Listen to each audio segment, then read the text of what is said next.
অসমৰ মাননীয় মুখ্যমন্ত্ৰী হিমন্ত বিশ্ব শৰ্মা ডাঙৰীয়াক আহ্বান জনাইছোঁ যে যিহেতুকে অসম চৰকাৰে ইতিমধ্যে যিসমূহ বেল ব্লক বা অবৈধভাৱে বেদখলকাৰীসকলক উচ্ছেদ অভিযান চলাইছে, এইটো আমি ধন্যবাদ জনাইছোঁ অসমৰ মাননীয় মুখ্যমন্ত্ৰী মহোদয়, অসম চৰকাৰক। কিন্তু এইটো আমি দাবী জনাইছোঁ যে প্ৰতিবাৰে আমি বাৰে বাৰে কৈ আহিছোঁ যে ট্ৰাইবেল বেল ব্লকত অবৈধভাৱে বেদখল হৈ আছে। আমি তথ্য সহকাৰে দি আছোঁ যে মৰিগাঁও জিলাৰ যি 7টা ট্ৰাইবেল বেল ব্লক আছে, 22,000ৰো অধিক ভূমি কিন্তু বেদখল হৈ আছে। 22 বিঘাতকৈ অধিক বিঘা ভূমি বেদখল হৈ আছে। গতিকে এই বেদখল মুক্ত কৰিব লাগে, প্ৰথম কথা।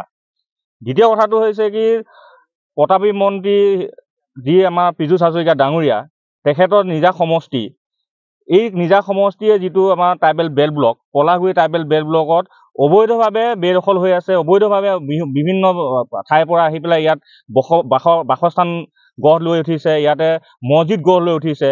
কিন্তু আজিলৈকে তেখেতে কিয় পদক্ষেপ গ্ৰহণ কৰা নাই? কাৰ স্বাৰ্থত পদক্ষেপ গ্ৰহণ কৰা নাই উচ্ছেদ চলাবৰ কাৰণে? গতিকে আমি আহ্বান জনাইছোঁ অসমৰ মাননীয় মুখ্যমন্ত্ৰী মহোদয়ক, বেলেগত যেনেদৰে উচ্ছেদ অভিযান চলাইছে, অতি সোনকালে কিন্তু এই মৰিগাঁও জিলাৰ যিকেইটা ট্ৰাইবেল বেল ব্লক আছে বা মধ্য অসমৰ ট্ৰাইবেল বেল ব্লকসমূহত কিন্তু অবৈধ বেদখলকাৰীক উচ্ছেদ কৰিবলৈ আমি সদৌতীয়া ছাত্ৰ সন্থাই দাবী জনাইছোঁ।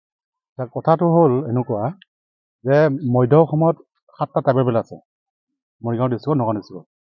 তাৰে হৈছে এইটো পলাগুৰি ট্ৰাইবেল বেল। এই পলাগুৰি ট্ৰাইবেল বেল্টত আজিলৈকে আমি বহুতবাৰ স্মাৰক পত্ৰ দিছোঁ মুখ্যমন্ত্ৰীলৈ, কোনো হস্তক্ষেপ আমি পোৱা নাই। আৰু দ্বিতীয়তে আমি নেশ্যনেল ৰাষ্ট্ৰীয় ঘাইপথ অৱৰোধ কৰিছোঁ। এতিয়াতো আমি সেই ট্ৰাইবেল আমাৰ বেল্টৰ মাটিখিনি কথাও আমাৰ তাত উল্লিখিত আছে।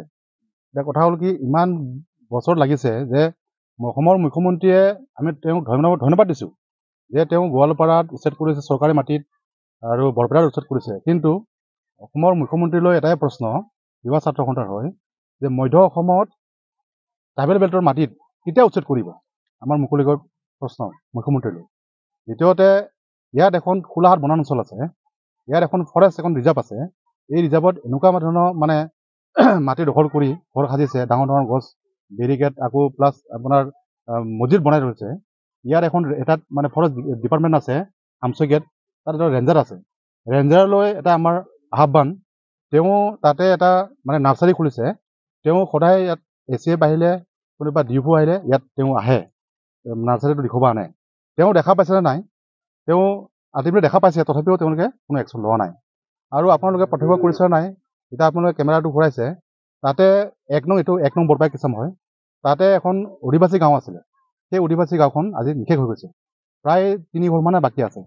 তাতে এটা কালী মন্দিৰ আছিলে, সেই কালী মন্দিৰত অধিবাসীবিলাকে যেতিয়া সিহঁতৰ ফাকুৱা আহে, ফাকুৱাত সিহঁতে আখৰা চলায়। সেই আখৰা চলোৱা জেগাখন এতিয়া বৰ্তমান 1 লোচা মাটিও নাই। 1 লোচামান মাটি হ'ব কিজানি। তাৰ বাহিৰে সিহঁতে এটা কৰ্মশালা কৰে। সেই কৰ্মশালা কৰা জেগাখন একে নিশেষ হৈ গ'ল, জেগাই নাই আৰু তাত।